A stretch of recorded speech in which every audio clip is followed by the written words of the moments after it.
The city never slept. David could hear the distant sirens, a constant hum of life outside his window. He lay in bed staring at the ceiling. His apartment was small, a cramped studio, but it was his. He felt safe here most of the time. This morning, though, something felt off. A prickling sensation ran down his spine. He couldn't place it. David got out of bed, his bare feet sinking into the worn rug. The air felt colder than usual, almost damp. He shivered, rubbing his hands together. They felt strange, heavy. He shrugged off the unease and moved towards the kitchen.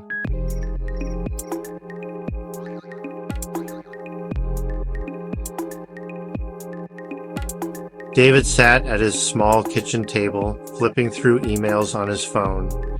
Work, bills, spam, the usual. He took another sip of coffee, his hand tightening around the mug. That's when he noticed it again. His hand felt too big, the fingers brushing against the edge of the table awkwardly. He flexed his fingers, watching them. They seemed different, longer, thicker. He shook his head, trying to dismiss the thought. "Stop it, David," he muttered to himself. "You're imagining things." It was probably just the dim light playing tricks on his eyes. Or maybe stress. Work had been hectic lately. He needed a vacation. David went to the bathroom and splashed water on his face.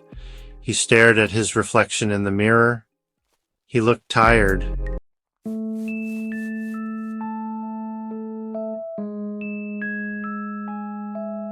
Hours later, sleep came fitfully. David tossed and turned, plagued by unsettling dreams. He dreamt of giant hands reaching for him from the darkness. He dreamt of being trapped, suffocating under an immense weight. He woke with a gasp, his heart pounding. The room was dark, lit only by the faint glow of the streetlights filtering through the blinds. His hand throbbed. He looked down, his breath catching in his throat. It wasn't a dream. His hand, it was monstrous, twice its normal size, maybe even bigger. The fingers were swollen, stretched taut against the skin. He could see the veins pulsing beneath the surface.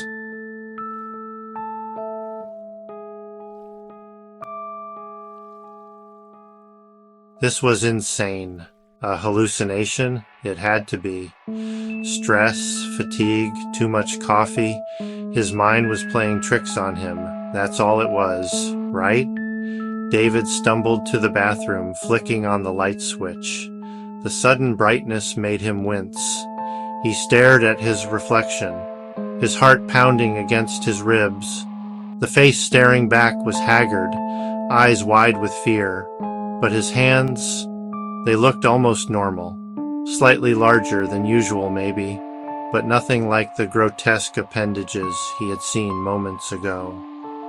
He flexed his fingers, feeling the familiar resistance of joints and tendons. He squeezed the sink, the porcelain cold and solid beneath his grip. Relief washed over him, leaving him weak and trembling. It had been a nightmare, just a bad dream.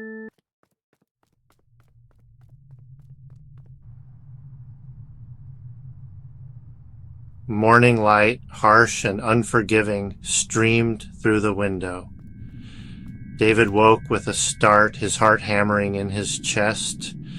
He remembered the nightmare, the terror that had gripped him in the night. It felt real, too real. He lay there for a moment, afraid to move, afraid to look. He could feel the sheets pulled tight across his chest, the weight of his own hands resting on top. He had to look, he had to know. Slowly, he lifted his hands into view. His breath caught in his throat. They were even bigger. The fingers were grotesquely elongated, the skin stretched thin, revealing a network of pulsing veins. He tried to scream, but no sound came out.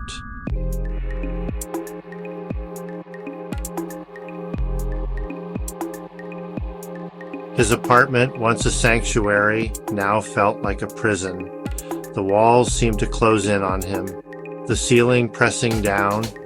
His hands, now larger than his head, bumped against the furniture, knocking over picture frames, sending books tumbling to the floor. Every movement was a struggle, a terrifying reminder of his predicament. He tried to ignore the growing ache in his arms, the throbbing pain that pulsed in his grotesquely swollen fingers. He tried to focus on something, anything, other than the horrifying reality of his situation. But the fear was a constant companion, whispering doubts in his ear, painting terrifying scenarios in his mind. He was trapped.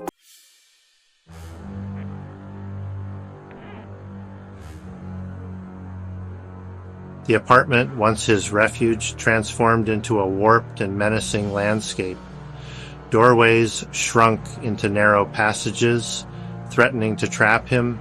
Furniture, once comforting and familiar, became obstacles, their sharp edges a constant threat to his bulbous, sensitive flesh. David adapted.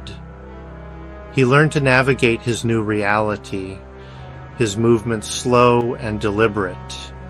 He used his forearms to nudge open doors, the feel of the doorknob against his skin a distant memory.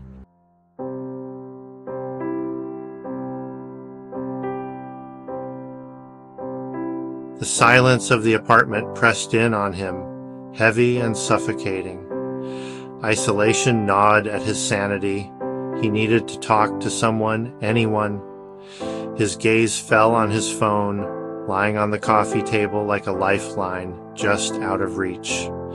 After several attempts, he managed to scoop it up, the fingers clumsily maneuvering the device. He scrolled through his contacts, his heart pounding with a mix of hope and dread. Sarah? He hadn't spoken to her in months, not since their messy breakup, but she was the only one he could think of, the only one who might understand. He pressed the call button, praying she would answer. The sound of her voice, hesitant at first, filled him with a rush of relief. He stumbled through an explanation, his voice a strained whisper.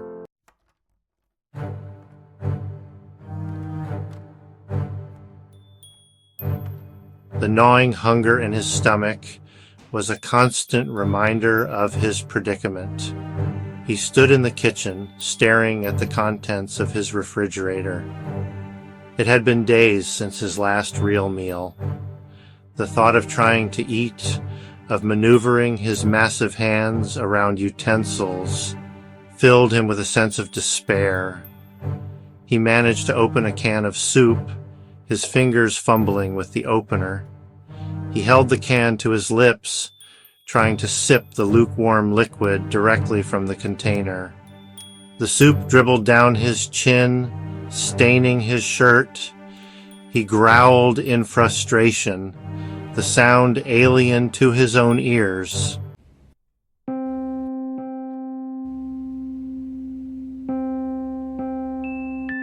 Hours turned into days.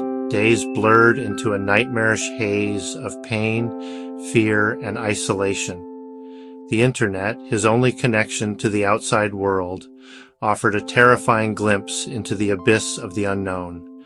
Medical journals, online forums, obscure websites dedicated to the bizarre and grotesque. He stumbled upon an article buried deep within a medical database, macrodactyly, a rare condition characterized by the abnormal enlargement of one or more fingers or toes. He scrolled through the page, his heart pounding with a mix of hope and dread.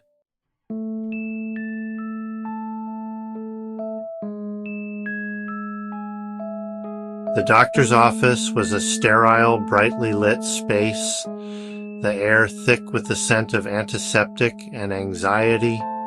David sat on the edge of the examination table, his massive hands hidden beneath the heavy coat. He felt the weight of the doctor's gaze upon him, a mixture of curiosity and concern. "So, Mr. Lawson, what brings you in today?" The doctor's voice was calm, professional. David hesitated, his throat tight with fear and shame. How could he possibly explain this? How could he show him? I've been having some problems with my hands," he stammered, his voice barely a whisper. He slowly unbuttoned his coat, revealing his hands.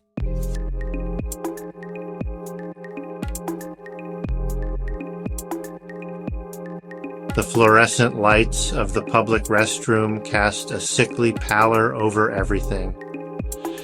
David stood at the sink, staring at his reflection. He barely recognized the creature staring back at him. His face, once unremarkable, was now gaunt, his eyes shadowed with fear and exhaustion. But it was his hands that dominated his reflection, grotesquely swollen, the fingers long and spidery, tipped with nails that were thick and curved like claws. They pulsed with an unnatural life of their own, dwarfing the rest of his body, making him look small, insignificant. He raised his hands, flexing his fingers, watching as the tendons moved beneath the stretched, translucent skin. They were monstrous, alien.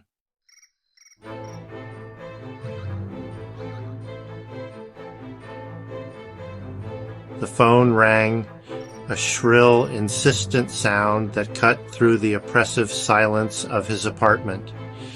He stared at it, his heart pounding in his chest. He knew who it was, Sarah. She had been calling every day, checking in on him, her voice a lifeline in the growing darkness. He almost didn't answer. He couldn't bear the thought of her seeing him like this, a monster trapped in his own home. But the sound of her voice, laced with concern and a hint of desperation, drew him in. He picked up the phone, his voice a croak. "Hello?"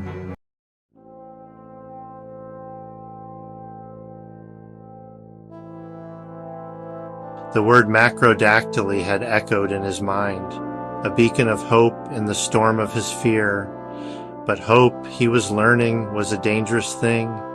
The specialist he finally managed to see, a man with kind eyes and a gentle demeanor, had examined his hands with a detached curiosity that sent chills down his spine. He had ordered tests, scans, biopsies. David had clung to the hope that the results would bring answers, a diagnosis, a treatment. But the specialist's words, when they finally came, were not those of a savior, but of a man facing a mystery beyond his comprehension. "It's not macrodactyly, David," the doctor had said, his voice grave.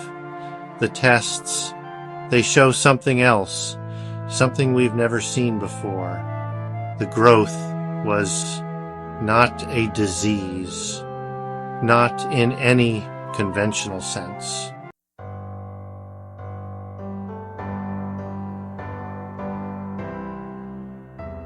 The world shrank, not literally, not at first, but everything in it became small, insignificant in the shadow of his hands. A coffee mug, once cradled easily, now crumbled between his fingers, crushed like an eggshell.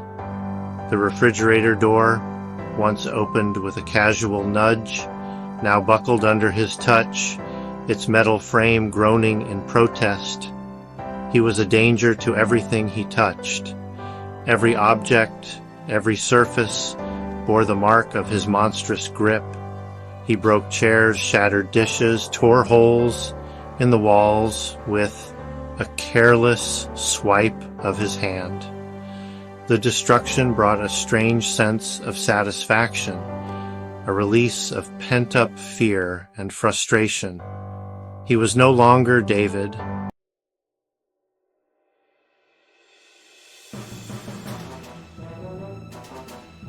The window, a rectangle of light in the suffocating darkness of his apartment became his obsession. It represented the outside world, a world he could no longer participate in, a world that now seemed both alluring and terrifying. He stood before it, his face inches from the glass. He could see the street below, the tiny figures going about their lives, oblivious to the horror that lurked within the confines of his apartment. He longed to join them, to feel the sun on his skin, the wind in his hair. But the window, once a portal to the world, was now a barrier, a cruel reminder of his imprisonment. He raised his hand, his fingers dwarfing the window frame. He hesitated for a moment, then slammed his fist against the glass. The sound of shattering glass was deafening, liberating. Shards of glass rained down on the street below, a shower of sparkling, deadly rain. He had broken free.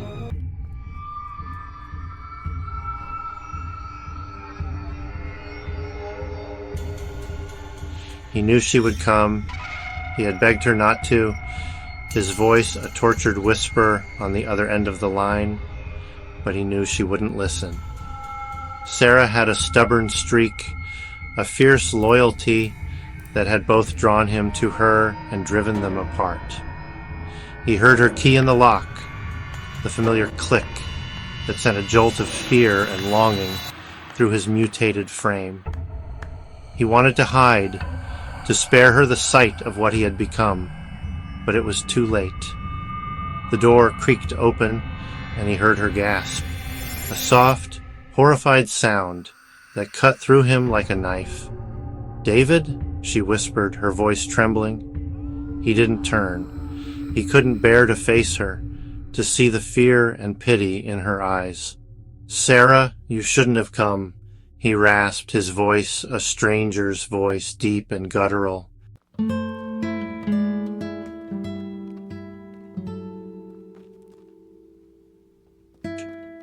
He felt her approach, her footsteps slow and tentative. He could smell her familiar scent, a mix of lavender and vanilla, a cruel reminder of a life he could no longer have. He closed his eyes, bracing himself for the inevitable revulsion, the horror that would twist her features when she saw him. "David, what's happened to you?" Her voice was a choked whisper, filled with a terror he knew mirrored his own. He opened his eyes slowly, reluctantly. She stood before him, her face pale, her eyes wide, with a mixture of horror and disbelief. But it wasn't his face she was staring at. It was his hands. She reached out, her hand trembling, and gently touched his.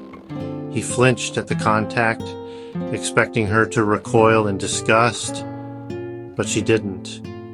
She kept her hand on his, her touch soft, hesitant, as if afraid of breaking him. "It's okay," she whispered, her voice catching in her throat. "It's going to be okay." But even as she said the words, he could see the doubt in her eyes, the fear that mirrored his own.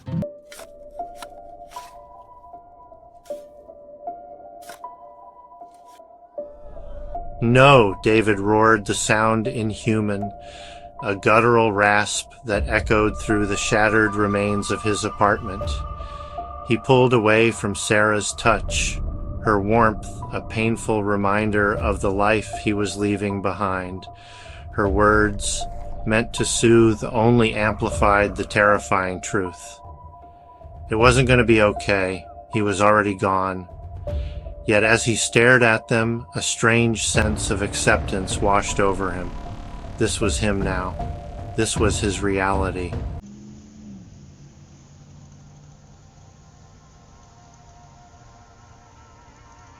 The city embraced him, its canyons of concrete and steel a fitting backdrop for his grotesque form. He moved through the shadows, a creature of darkness and dread. People screamed and scattered at his approach, their terror music to his ears.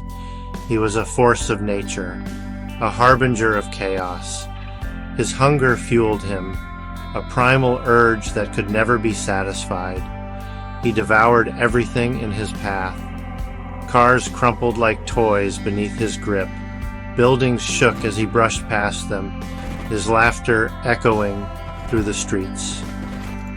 He was no longer bound by the constraints of his former life, free to embrace the monster he had become, free to reshape the world in his own grotesque image. And as he disappeared into the labyrinthine heart of the city, he left behind a trail of destruction and fear. The city, once a symbol of human achievement, now echoed with the footsteps of a monster. The growing hand had claimed its first victim, but it wouldn't be the last.